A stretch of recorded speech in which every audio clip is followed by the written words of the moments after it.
देते हैं बाल मनोविज्ञान।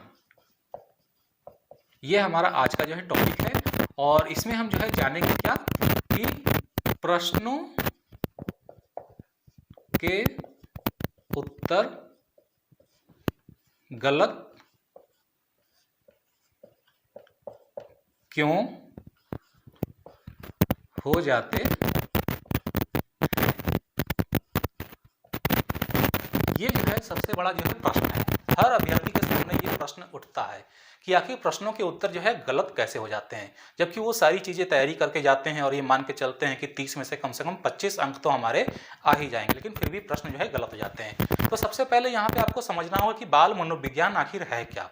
ठीक है, बाल मनोविज्ञान क्या है। यहाँ पर देखिए आपका जो तैयारी होती है वो 2 स्तर पे होती है। पहला तो एक होता है प्रश्न पत्र 1 होता है और दूसरा होता है प्रश्न पत्र 2। ठीक है, तो प्रश्न पत्र 1 के बाल मनोविज्ञान सेक्शन में और प्रश्न पत्र 2 के बाल मनोविज्ञान सेक्शन में जमीन आसमान का अंतर होता है। जी हाँ, वहाँ पर जब आप प्रश्नों के उत्तर देते हैं तो वहाँ पे आपको बहुत बड़ा फर्क नजर आता है जो कि अवधारणा पर आधारित होता है। ठीक है, उससे पहले एक चीज और जान लेते हैं कि बाल मनोविज्ञान में जो प्रश्न आते हैं किस प्रकार के आते हैं। ज्यादातर जो प्रश्न पूछे जाते हैं उनको हम जो है मुख्य रूप से 3 कैटेगरी में जो है डिवाइड कर सकते हैं। पहली कैटेगरी होती है जिसमें आपको जो है परिभाषा से संबंधित प्रश्न पूछे जाते हैं। परिभाषा से संबंधित प्रश्न का मतलब ये होता है कि बाल मनोवैज्ञानिकों द्वारा जो परिभाषाएं दी गई हैं या जो वाक्य कहे गए हैं, ठीक है, उनके बारे में प्रश्न पूछ लिया जाता है। तो ऐसे प्रश्नों का आंसर करते समय आपको बिल्कुल ये स्पष्ट होना चाहिए कि जो है आपको वो परिभाषाएं याद होनी चाहिए या वो सिद्धांत याद होने चाहिए कि किन मनोवैज्ञानिकों द्वारा जो है इन सिद्धांतों का प्रतिपादन किया गया है। तो पहला जो यहाँ पे जो कन्फ्यूजन होता है वो आपका क्या होता है सैद्धांतिक स्तर पर, यानी कि आप जो प्रश्नों की जो त्रुटियां करते हैं, ठीक है, वो क्या होती हैं आपकी सैद्धांतिक त्रुटियां होती हैं। ठीक है, तो सैद्धांतिक त्रुटियां में क्या होता है कि आपको जो है सही तरीके से ये पता नहीं रहता है कि किस बाल मनोवैज्ञानिक ने कौन सा सिद्धांत का प्रतिपादन किया है, या बहुत सारे ऐसे बाल मनोवैज्ञानिक हैं जिनके सिद्धांत आपस में मैच करते हैं, इसके चलते आप क्या हो जाते हैं कंफ्यूज हो जाते हैं। तो ऐसी सैद्धांतिक त्रुटियों से बचने के लिए आपको क्या करना होगा, आपको ऐसे प्रश्नों को, ऐसी परिभाषाओं को, ऐसे वाक्यों को जो बाल मनोवैज्ञानिकों ने कहा है उनको आपको क्या करना होगा, लिख लिख करके याद करना होगा। और बिल्कुल आप ये समझ लीजिए कि रटंत विद्या के आधार पर बिल्कुल आपको इसको याद कर लेना है, तभी इन प्रश्नों के आंसर जो है आप सही तरीके से दे सकते हैं। तो ये जो है पहली गलती हो गई कि आपके जो प्रश्न जो गलत हो जाते हैं उनमें जो एक त्रुटि पाई जाती है वो क्या होती है, सैद्धांतिक त्रुटियां जो है पाई जाती हैं। ठीक है, दूसरी जो त्रुटि होती है वो क्या होती है, दूसरी त्रुटि होती है अवधारणात्मक, यानी कि अवधारणात्मक स्तर पर आप क्या करते हैं प्रश्नों के गलत आंसर दे देते हैं। ठीक है, यानी कि जो है दूसरी जो त्रुटियां होती हैं वो क्या होती हैं, अवधारणात्मक त्रुटियां। ठीक है, तो पहली जो है त्रुटियां होती हैं वो होती हैं सैद्धांतिक त्रुटियां, और जो है दूसरी जो त्रुटियां होती हैं क्या होती हैं, अवधारणात्मक त्रुटियां। तो सैद्धांतिक त्रुटियां तो आपको पता चल गया कि आपको जो है परिभाषाएं याद करनी पड़ेंगी, उनके द्वारा जो कहे गए वाक्य हैं उनको भी याद करना पड़ेगा। और जो दूसरे नंबर पे जो आता है अवधारणात्मक त्रुटियां, उनमें क्या होता है कि आपको सारे कॉन्सेप्ट क्लियर होने चाहिए। ठीक है, कॉन्सेप्ट क्लियर होने का मतलब है कि जैसे हमने आपसे कहा कि बाल मनोविज्ञान का जो पेपर होता है, प्रश्न पत्र 1 का बाल मनोविज्ञान का पेपर अलग होता है और प्रश्न पत्र 2 का बाल मनोविज्ञान का पेपर अलग होता है। ऐसा क्यों होता है, आखिर क्यों होता है, जबकि बाल मनोवैज्ञानिक तो वही हैं। आप सभी जानते हैं कि चाहे प्रश्न पत्र 1 का बाल मनोविज्ञान पढ़िए और चाहे प्रश्न पत्र 2 का, यानी चाहे क्लास 1 से 5 के लिए आप तैयारी करिए और चाहे क्लास 6 से 8 के लिए तैयारी करिए, दोनों के बाल मनोवैज्ञानिक तो एक ही होते हैं। लेकिन आखिर अंतर क्या होता है और अवधारणात्मक स्तर पर हम कहाँ पर जो है प्रश्नों के आंसर देने में गलती कर जाते हैं। तो सवाल यहीं पर जो है उत्पन्न होता है कि आखिर गलती कहाँ पे होती है। तो ये गलती जो आपकी होती है वो अवस्थाओं के ऊपर होती है, यानी कि जो बाल विकास की जो अवस्थाएं होती हैं और उनके जो सीखने का जो क्रम होता है उसमें आप जो है क्या करते हैं, गलतियां करते हैं। यानी कि प्रश्न पत्र 1 में जो बाल मनोविज्ञान होता है उसकी जो अवस्था है, ठीक है, प्रश्नों की जो नेचर होता है, जो स्वभाव होता है, वो किस अवस्था के बालक के ऊपर जो है अप्लाई होते हैं या एप्लीकेबल होते हैं, उनको आपको ध्यान में रखना होता है। यानी कहने का मतलब यह है कि अगर आप प्रश्न पत्र 1, ठीक है, बाल मनोविज्ञान के प्रश्नों का आंसर दे रहे हैं तो आपकी जो अवधारणा है, वो जो बाल विकास की अवस्थाएं हैं वो बिल्कुल आपकी स्पष्ट होनी चाहिए, यानी कि गर्भावस्था से लेकर के किशोरावस्था के पहले तक। ठीक है, यानी कि गर्भावस्था से लेकर के किशोरावस्था के पहले तक की जो अवस्थाएं होती हैं उनके जो प्रश्न आते हैं वो प्रश्न पत्र 1 यानी कि कक्षा 1 से 5 के बाल मनोविज्ञान में पूछे जाते हैं। तो आप जब उन अवधारणात्मक प्रश्नों का आंसर देते हैं तो आपको बालक की उन अवस्थाओं का ध्यान रखना पड़ेगा और ये भी ध्यान रखना पड़ेगा कि उन बालक की अवस्थाओं में किस प्रकार से बालक जो है शारीरिक क्रियाएं करता है, मानसिक क्रियाएं करता है और किस प्रकार से बालक का विकास जो है एक निश्चित क्रम में होता है। तो ये बहुत जरूरी है कि अवधारणात्मक प्रश्न पे आपकी पकड़ जो होनी चाहिए और कॉन्सेप्ट अगर आपका क्लियर है तभी आप प्रश्न पत्र 1 कक्षा 1 से 5 के बाल मनोविज्ञान के जो प्रश्न हैं अवधारणात्मक, उनका सही तरीके से आंसर आप जो है दे सकते हैं। ठीक है, और यही काम आपको करना होता है प्रश्न पत्र जो है 2 में कक्षा जो है 6 से 8 के लिए। उसमें जब आप बाल मनोविज्ञान के अवधारणात्मक प्रश्नों का जो आंसर देते हैं तो वहां पर आपको किशोरावस्था से लेकर के और प्रौढ़ावस्था तक की जो विकास की क्रम है, ठीक है, बालक के सीखने की जो क्रियाएं हैं, उसका जो चिंतन है, कल्पना शक्ति है, उसका जो IQ लेवल है,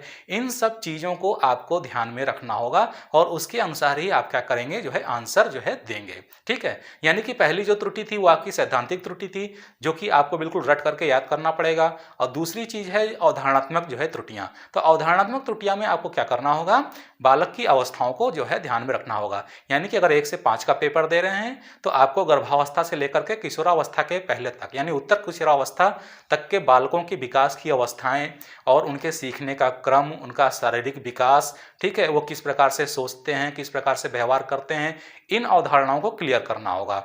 और दूसरा जो पेपर होता है प्रश्न पत्र 2 जो कक्षा 6 से 8 के लिए होता है, उसमें जब आप प्रश्नों का उत्तर देंगे अवधारणात्मक प्रश्नों का तो उसमें आपको ये ध्यान रखना होगा कि बालक का जो है किशोरावस्था से लेकर के और प्रौढ़ावस्था तक जो है किस प्रकार सोचता है, किस प्रकार चिंतन करता है, किस प्रकार कल्पना करता है, उनकी शारीरिक अभिवृद्धि क्या होती है, उनकी मानसिक अवस्था क्या होती है और उनका जो विकास का क्रम होता है वो किस प्रकार से होता है।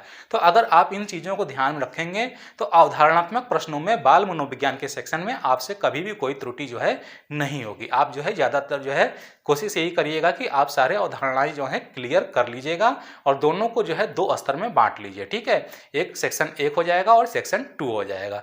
इससे क्या होगा कि आपके जो प्रश्नों के आंसर होंगे जो मिसमैच नहीं करेंगे। ठीक है, तो ये 2 प्रकार की त्रुटियां थी। और तीसरी जो त्रुटि होती है ये बिल्कुल नए कैंडिडेट करते हैं, यानी कि ऐसे जो अभ्यर्थी होते हैं जो बिल्कुल पहली बार परीक्षा दे रहे हैं या ज़्यादा से ज़्यादा एक बार जो है परीक्षा दे चुके हैं, उनके सामने ये त्रुटि सबसे ज़्यादा होती है। वो त्रुटि क्या होती है, वो होती है भावनात्मक त्रुटि। उसको हम लोग क्या कहते हैं, भावनात्मक त्रुटियां। ठीक है, तो तीसरा जो होता है जो भावनात्मक त्रुटियां होती हैं ये बहुत खतरनाक होती हैं।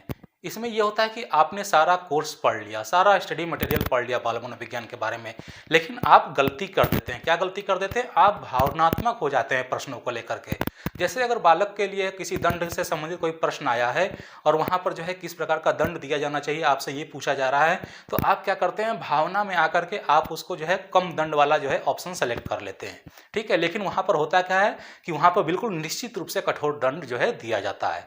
तो इस प्रकार से आप क्या करते हैं, भावनात्मक त्रुटियां करते हैं। ठीक है, यानी कि भावनात्मक त्रुटियां ऐसी त्रुटियां होती हैं जहां पर आप मानसिक स्तर पर नहीं सोचते हैं, अपने दिल से सोचने लगते हैं। ठीक है, भावना में बह करके आप प्रश्नों के आंसर सोचने लगते हैं कि एक बच्चा अगर ऐसा व्यवहार कर रहा है तो उसको जो है इस तरीके से जो है आप जो है मोटिवेट कर सकते हैं या इस प्रकार से उसकी जो है शिक्षा को जो है सिखा सकते हैं या उसको जो है किस प्रकार से विकास करा सकते हैं। तो यानी कि आप एक भावनात्मक स्तर पर जो है सोचना शुरू कर देते हैं और जैसे आप भावनात्मक स्तर पर सोचना शुरू करते हैं तो क्या होता है कि आप जो सैद्धांतिक बातें हैं, जो बाल मनोविज्ञानों द्वारा जो है प्रत्येक स्तर पे बालक के विकास की जो प्रत्येक अवस्थाएं होती हैं प्रत्येक स्तर पर, वहाँ पर जो फिक्स किया गया है कि बालक को इसी प्रकार सिखाना चाहिए, इसी प्रकार विकास करवाना चाहिए, वहाँ पर आप क्या करते हैं, गलती कर देते हैं और भावनात्मक होकर के आप अपने हिसाब से जो है आंसर टिक कर देते हैं और होता क्या है कि आपके जो आंसर हैं वो चारों ऑप्शन में से जो है गलत हो जाते हैं।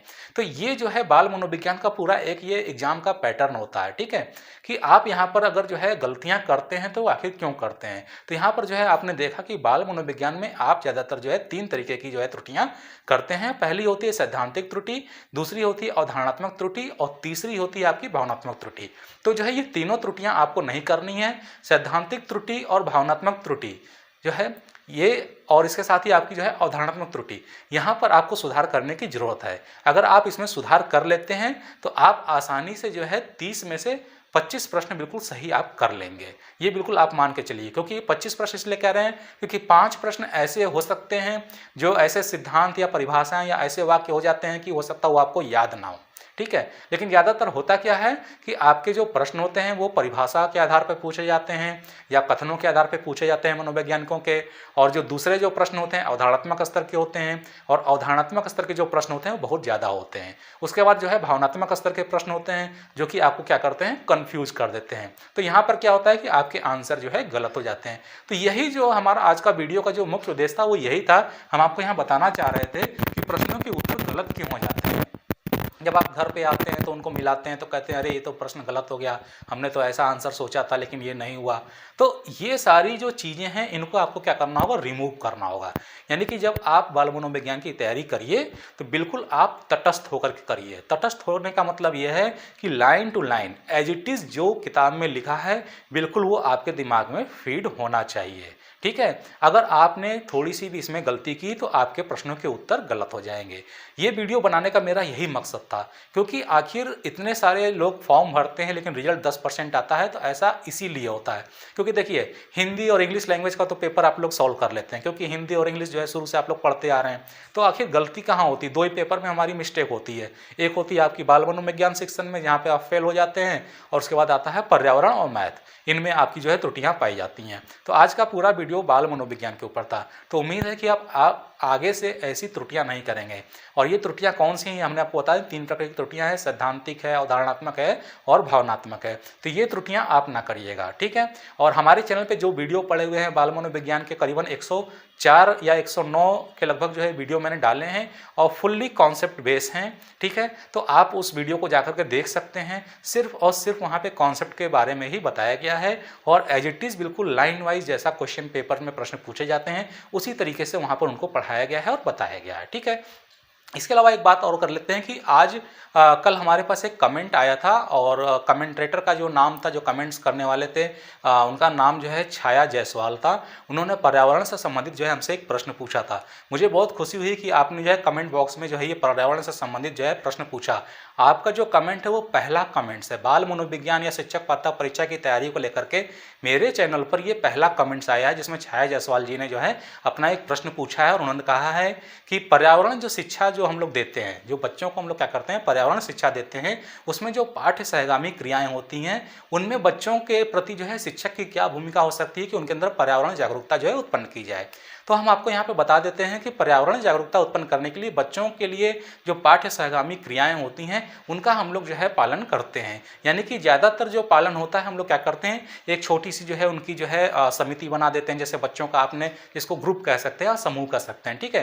यानी कि आप बच्चों का एक छोटा सा समूह जो है बना सकते हैं। उस समूह में 5 या 10 बच्चों को जो है ग्रुप बना सकते हैं और उनको आप क्या करिए कि पर्यावरण से संबंधित क्या करते हैं जानकारियाँ कलेक्ट करने के लिए जो है छोड़ देते हैं कि जाइए आप जो है सोसाइटी में जाकर के पर्यावरण से संबंधित क्या क्या चीज़ें आप देख रहे हैं, आप समझ रहे हैं, उनके बारे में जानकारियां कलेक्ट करिए। यानी कि यहाँ पर जो पाठ्य सहगामी क्रिया होती है पर्यावरण जागरूकता से संबंधित जो है कंप्लीटली आप बच्चों को खुद से करके सीखने पर यहाँ पे बल देना चाहिए, ठीक है। तो क्या करते हैं बच्चे, क्या करते हैं कि जा करके सोसाइटी में अपने हिसाब से पर्यावरण को देखते हैं, समझते हैं। और इस पर जो हमने वीडियो अपना बनाया था, आपने छाया जी ने आपने देखा भी होगा जो वीडियो, उसमें पर्यावरण की सारी चीज़ें हमने जो है बताई थी। तो उन्हीं सारे तथ्यों का जो है पालन जो है वो छात्र भी करते हैं पर्यावरण जागरूकता लाने में, ठीक है। तो ये जो आपके जो प्रश्न का जो आंसर है हमें उम्मीद है कि मिल गया होगा, क्योंकि आपने जो वीडियो देखा था उसी में वो आंसर लिखा हुआ है। आपने थोड़ा ध्यान से नहीं पढ़ा होगा। और अगर आपको कोई और भी समस्या होगी तो आप कमेंट बॉक्स में पूछ सकती हैं। और अगर आपको फिर भी अभी सेटिस्फेक्शन नहीं हुआ होगा तो इसके लिए हम एक अलग से वीडियो ही बना देंगे कि पर्यावरण जागरूकता जो है लाने के लिए छात्रों में शिक्षक की क्या भूमिका होनी चाहिए, ठीक है। तो मुझे बहुत खुशी हुई कि आपने कमेंट बॉक्स में जो है प्रश्न जो है रखा और ये मेरे चैनल पे पूरे 8-9 महीने में पहला जो है कमेंट आया जो कि शिक्षा से संबंधित था, ठीक है। अभी तक जो कमेंट्स आते थे वो शिक्षक भर्ती से संबंधित ही आते थे। तो इसलिए मेरी जो है बहुत अच्छी हार्दिक इच्छा थी कि लोग ऐसे प्रश्न पूछें। और जो भी अभ्यर्थी हमारे चैनल पर जुड़े हुए हैं या जुड़ना चाहते हैं चैनल को सब्सक्राइब कर सकते हैं और बिल्कुल बेझिझक होकर के अगर आपको बाल मनोविज्ञान का कोई सेक्शन है, हिंदी का कोई चैप्टर समझ में नहीं आ रहा है, इंग्लिश लैंग्वेज का कोई चैप्टर समझ में नहीं आ रहा है, पर्यावरण का कोई चैप्टर समझ में नहीं आ रहा है या जीएस से संबंधित कोई चीज़ पूछनी है, तो आप बिल्कुल बेझिझक जो है कमेंट बॉक्स में कमेंट करिए। बिल्कुल हम आपको जो है उस पर वीडियो बना करके देंगे। हम अन्य चैनलों की तरह नहीं करेंगे, बिल्कुल आपको उस पर जो है वीडियो लेकर के हम आएंगे और जो है आपकी जो है जो सेटिस्फैक्शन है उसको जो है पूरा करने की कोशिश करेंगे। तो उम्मीद है कि आज का जो वीडियो है वो आपको पसंद आया होगा और ये वीडियो बहुत महत्वपूर्ण है, क्योंकि ये गलतियां बहुत सारा लोग करते हैं और इसी वजह से परीक्षा का रिजल्ट जो है लटक जाता है, लोगों का नहीं आ पाता है या जो है क्वालिफाइड नहीं कर पाते हैं। तो अगर वीडियो जो है आपको पसंद आया हो तो लाइक कर दीजिएगा, शेयर कर दीजिएगा और चैनल को सब्सक्राइब करना ना भूलिएगा। हमने आज से जो है बोर्ड पे पढ़ाना शुरू कर दिया है, ठीक है। अभी तक मैं थोड़ा सा बिजी था, वीडियो के मोनेटाइजेशन को लेकर के कुछ सेटिंग्स वगैरह कर रहा था, कंप्लीट कर रहा था, इसलिए वीडियो मेरे जो है लगातार नहीं आ पा रहे थे। लेकिन अब कोशिश ये रहेगी कि हर 1-2 दिन पे जो है हम आपको जो है लेक्चर क्लास जो है ऑन द बोर्ड जो है दे। और पहला जो ये वीडियो जब हमारे आएंगे वो इन्हीं के बारे में आएंगे, जैसे बाल मनोविज्ञान के बारे में मेरा आज का जो वीडियो आया कि त्रुटियां क्या होती हैं, क्यों फेल हो जाते हैं। और अगला जो पेपर आएगा, जो सब्जेक्ट बात करेंगे, वो हम लैंग्वेज पेपर इंग्लिश और हिंदी दोनों के बारे में बात करेंगे कि उसमें छात्र क्या गलती करते हैं कि उनके नंबर उसमें भी कम हो जाते हैं। और उसके बाद हम पर्यावरण पे बात करेंगे, फिर मैथ पे बात करेंगे और उसके बाद जो है कंटिन्यूअस जो है हम लोग अपने क्या करेंगे, हर दिन जो है बोर्ड पे जो है लेक्चर जो है आते रहेंगे और आप उसको जो है पढ़ सकते हैं, समझ सकते हैं। बिल्कुल शुरू से हम शुरू करेंगे, ठीक है। तो उम्मीद है कि आपको ये वीडियो पसंद आया होगा। तो जल्दी हम अपने नए वीडियो के साथ पुनः आपके सामने उपस्थित होंगे, तब तक के लिए इजाजत दीजिए। धन्यवाद।